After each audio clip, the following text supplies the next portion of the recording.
RSS ದೇವಂತೆ, BJP ನೆರಳಂತೆ. ನಾವು ದೊಡ್ಡಕರ್ಗೆ ಸಾಹೇಬ್ರ ಬಗ್ಗೆನೂ ಹಾಗೆ ಹೇಳ್ಬಿಟ್ರೆ ಏನಾಗುತ್ತೆ ಹೇಳಿ? ಅವ್ರು ನೆರಳು ಊರನ್ನ ಅಂತ ಅಂದ್ಕೊಂಡ್ರೆ ಏನಂತ ಹೇಳಿ? ಇವು ಏನು ಗೊತ್ತಾ, ತುಂಬ ವೈಯಕ್ತಿಕವಾಗಿ ಈ ಥರದ ಹೇಳಿಕೆಗಳನ್ನ ಕೊಡುವಂಥದ್ದು ಚೆನ್ನಾಗಿರಲ್ಲ. ಅವರು ನಾನು ಹೇಳಿದೆ ಹಿಂದೆ IT-BT ಖಾತೆ ಸಚಿವರಾಗಿದ್ದಾರೆ, rural development and panchayat raj ಆಗಿದೆ. ಒಂದು ದಿನನಾದ್ರೂ ಅವರು ಇಲಾಖೆ ಬಗ್ಗೆ ಮಾತಾಡಿದಾರೇನ್ರಿ? ಬ್ಲಾಕ್ ಕಂಪನಿ ಅಷ್ಟೆಲ್ಲ ರೋಡ್ ಸರಿಯಿಲ್ಲ, ನಾವು ಬೇರೆ ಕಡೆ ಹೋಗ್ತಾ ಇದ್ದೀವಿ ಅಂತೆಲ್ಲ ಹೇಳಿದರು.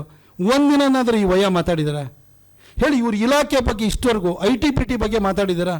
ಇವತ್ತವರೆಗೂ ಕೂಡ ಅವರಿಗೆ ಆರ್ಟಿಫಿಷಿಯಲ್ ಇಂಟೆಲಿಜೆನ್ಸ್ ಇರ್ಬೋದು, ಮಷಿನ್ ಲರ್ನಿಂಗ್ ಇರ್ಬೋದು, ಇದರೊಳಗಡೆ ಇವತ್ತು ಇಷ್ಟು ದೊಡ್ಡ ಪ್ರಮಾಣದಲ್ಲಿ ಬೆಳವಣಿಗೆ ಆಗ್ತಾಯಿದೆ. ಸೆಮಿಕಂಡಕ್ಟರ್ ಯೂನಿಟ್ಗಳಿರ್ಬೋದು, ಒಂದು ದಿನನಾದ್ರೂ ವಯ ಮಾತಾಡಿದ್ರೇನ್ರಿ?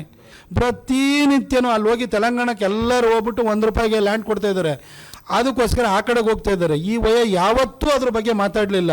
ಆಮೇಲೆ ಒಂದು ತಿಳ್ಕೊಳ್ರಿ, ಕಳೆದ ಹೆಚ್ಚು ಕಡಿಮೆ 5 ದಶಕಗಳಿಂದ ಅವ್ರ ತಂದೆ ಎಷ್ಟು 9 ಸಾರಿ MLA, 2 ಸಾರಿ MP, 2009 ಮತ್ತು 2014 MP, 9 ಸಾರಿ MLA, 2 ಸಾರಿ MP, 1 ಸಾರಿ ರಾಜ್ಯಸಭಾ ಸದಸ್ಯರು. ಕಲಬುರಗಿ ಇವತ್ತು ಹೆಂಗಾಗಿದೆ ರೀ? ಕಲಬುರಗಿ ಉದ್ಧಾರ ಮಾಡಲಿಕ್ಕಾಗಲಿಲ್ಲ, ಒಂದು ಜಿಲ್ಲೆನ ಉದ್ಧಾರ ಮಾಡೋಕ್ಕಾಗಿಲ್ಲ. ಈ ವಯ್ಯ ಇಡೀ ದೇಶದ ಬಗ್ಗೆ, ಪ್ರಪಂಚದ ಬಗ್ಗೆ ನರೇಂದ್ರ ಮೋದಿಯವ್ರಿಗೆ ಬುದ್ಧಿ ಹೇಳೋ ಕೆಲಸನ ಈತ ಮಾಡ್ತಾ ಇರ್ತಾರೆ.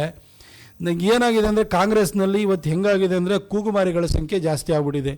ಅಲ್ಲಿ ಕಲಬುರಗಿಗೆ ಹೋದರೆ ಖರ್ಗೆ, ಚಿಕ್ಕಬಳ್ಳಾಪುರಕ್ಕೆ ಹೋದರೆ ಇನ್ನೊಬ್ಬ, ಈ ಕಡೆ ಕಲ್ಗಟ್ಟಿಗೆ ಹೋದರೆ ಇನ್ನೊಬ್ಬ ಲಾಡು, ಈ ಮೈಸೂರಿಗೆ ಒಬ್ಬ ಕೆಲಸಕ್ಕೆ ಬರೆದು ಹೋಗ್ತಾರ. ಹೀಗೆ ಬರೀ ಕೂಗುಮಾರಿಗಳ ಸಂಖ್ಯೆ ಆಗಿದೆ. ಆ ಲಿಸ್ಟಿಗೆ ಇವಾಗ ಹೋಗಿ ಹರಿಪ್ರಸಾದ್ ಸೇರ್ಕೊಂಡ್ಬಿಟ್ಟಿದ್ದಾರೆ. ಏನಾರು ಮಾಡಿ ಹರ್ಚ್ಕೊಂಡ್ರೆ ಹಿಂದೆ ಸಿದ್ದರಾಮಯ್ಯನವ್ರ ವಿರುದ್ಧ ಜೆಂಡಾ ಎತ್ತಿ ಮಂತ್ರಿ ಆಗೋಣ ಅಂತ ನೋಡಿರು, ಆಗಲಿಲ್ಲ. ಈಗ ಸಿದ್ದರಾಮಯ್ಯನವ್ರು ಓಲೈಸ್ಕೊಂಡಾದರೂ ಮಾಡೋಣ ಅಂತೇಳಿಲ್ಲ, ಅಲ್ಲಿ ರಾಜ್ಯಪಾಲರು ತಡೆಯಕ್ಕೆ ಹೋಗ್ತಿದ್ದಾರೆ. ಹೀಗೆ ಕರ್ನಾಟಕದಲ್ಲಿ ಇವತ್ತು ಹೆಂಗಾಗಿದೆ ಅಂದರೆ, ಅಧಿಕಾರಕ್ಕೆ ಬರೋದಕ್ಕಿಂತ BJPಯನ್ನು ಬೈದು ಅಧಿಕಾರಕ್ಕೆ ಬಂದರು. ಅಧಿಕಾರಕ್ಕೆ ಬಂದಾದ್ಮೇಲೆ ಆಡಳಿತ ಮಾಡೋದು ಬಿಟ್ಟು ಮತ್ತು BJPಯನ್ನು ಬೈಕೊಂಡಿದ್ದಾರೆ. ಈ ಖರ್ಗೆನೂ ಕೂಡ ಅದೇ ಒಂದು ಕ್ಯಾಟಗರಿ ಸೇರಿದಂಥ ಮನುಷ್ಯ. ನಾವು ಅವ್ರ ಬಗ್ಗೆ ಎಷ್ಟು ಸರಿ ರಿಯಾಕ್ಟ್ ಮಾಡೋಣ ಅಂತ 100 ಸರಿ ರಿಯಾಕ್ಟ್ ಮಾಡಾಗಿ ಹೋಗ್ಬಿಟ್ಟಿದೆ.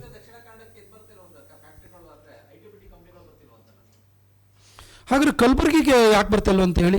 ಕಲಬುರಗಿಲಿ ಯಾವ್ಯಾವ ಕಂಪ್ನಿ ಇದೆಯಂತೆ? 40-50 ವರ್ಷಗಳಿಂದ ನಿಮ್ಮ ಅಪ್ಪನ 9 ಸಾರಿ ಗೆಲ್ಸಿದ್ದಾರೆ, ನಿಮ್ಮನ್ನ 3 ಸಾರಿ ಗೆಲ್ಸಿದ್ದಾರೆ, ನಿಮ್ಮ ಅಪ್ಪನ 2 ಸಾರಿ ರಾಜ್ಯಸಭಾ ಮೆಂಬರ್ ಮಾಡಿದ್ದಾರೆ, ಇದು ಲೋಕಸಭೆ ಕಳಿಸಿದ್ದಾರೆ. ಕಲಬುರಗಿಗೆ ಯಾಕೆ ಬರ್ತಾ ಇಲ್ಲ? ಬರೀ ಕಲಬುರಗಿ ಊರು ತುಂಬ ಹೊಂದಿಗಳೇ ಕಾಣಿಸ್ತೀವಲ್ರಿ. ಕಲಬುರಗಿ ಯಾಕೆ ಬರ್ತಾ ಇಲ್ಲ ಅದನ್ನ ಹೇಳಕ್ಕೆ ಹೇಳಿ. ಒಂದು ಕಂಪ್ನಿ ಹೇಳ್ರಿ. ಈ ಕಾಂಗ್ರೆಸ್ ಪಕ್ಷ ಕರ್ನಾಟಕಕ್ಕೆ SM ಕೃಷ್ಣ ಅವರಂಥ ಮಹಾನುಭಾವನ ಕೊಟ್ಟಿದ್ದಂಥ ಪಕ್ಷ ಅದು. Tier 2, Tier 3 ಸಿಟೀಸಲ್ಲಿ ಮೈಸೂರು ಇರ್ಬೋದು, ಮಂಗಳೂರು ಇರ್ಬೋದು, ಹುಬ್ಬಳ್ಳಿ ಧಾರವಾಡ ಇರ್ಬೋದು, ಬೆಳಗಾಂ ಇರ್ಬೋದು, ಈ ಭಾಗದಲ್ಲಿ ಸಾಫ್ಟ್ವೇರ್ ಕಂಪನೀಸು ಚಿಕ್ಕ ನಗರಗಳಿಗೆ ಹೋಗೋದಕ್ಕೆ ಮೂಲ ಕಾರಣೀಭೂತರು SM ಕೃಷ್ಣ ಅವರು. ಅಂಥ ಪಕ್ಷ, ಅಂಥ ಹಿನ್ನೆಲೆ ಇರೋಂಥ ಪಕ್ಷ, ಅವರು ಅಂಥ ಲೀಡರ್ಗಳನ್ನ ಕೊಟ್ಟಂಥದ್ದು. ಇವತ್ತು ಪರಿಸ್ಥಿತಿ ಆಗಿದ್ದಾರೆ ಕಾಂಗ್ರೆಸ್ ಇಂಥ ಇವ್ರನ್ನ ಕಳಪೆ ಮರಿಕರಿಗೆ ತರದಂಥವ್ರನ್ನೇ ಇರೋದು ಇವತ್ತು. ಅಲ್ಲ, ನೀವು ಹೇಳಿ ನನಗೆ, ನಿಮ್ಮ ಅಪ್ಪ ಮಕ್ಕಳು ನೀವು ಕಳೆದ 50 ವರ್ಷಗಳಿಂದ ಕಲಬುರಗಿಗೆ ಏನು ಮಾಡಿದ್ರಿ? SSLC ರಿಸಲ್ಟ್ ಬಂದರೆ ಲಾಸ್ಟಿಂದ ಫಸ್ಟ್ ಇವರು. ಮಗನೂ ಓದಲಿಲ್ಲ, ಅವ್ರ ಕ್ಷೇತ್ರದ ಜನನೂ ಓದಲ್ಲ ರೀ ಮಕ್ಕಳು.